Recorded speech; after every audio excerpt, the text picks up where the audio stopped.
کارواں کا ٹمٹماتا ہوا چراغ باوجود تند و تیز جھونکوں کے روشن ہو گیا۔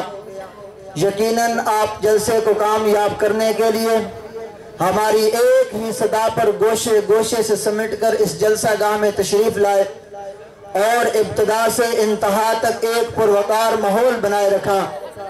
ہم جتنی بھی مسرت و خوشی کا اظہار کریں کم ہے۔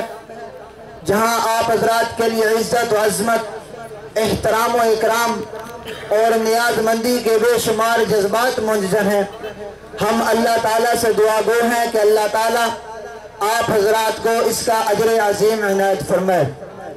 جو لوگ بڑے ہیں وہ بڑے رہتے ہیں، جو لوگ بڑے ہیں وہ بڑے رہتے ہیں، یہ الگ بات کے خاموش کھڑے رہتے ہیں۔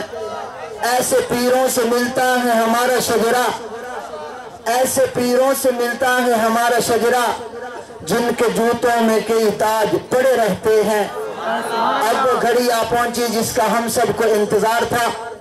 ہمارے معزز مہمان، استاد العلماء والصلحاء، مبلغ اسلام، داعی اسلام، شہنشاہ فکر و تدبر، آبرو سنیت، فلک خطابت کے نیر تاباں، جامع المعقولات والمنقولات، حضرت اقدس حضرت مولانا خواجہ عبد الماجد صدیقی صاحب دامت برکاتہم العالیہ جو اسٹیج پر جلوہ افروز ہیں، میں ان سے گزارش کرتا ہوں کہ وہ ہمیں اپنے قیمتی ملفوظات اور دعائے کلمات سے نوازیں۔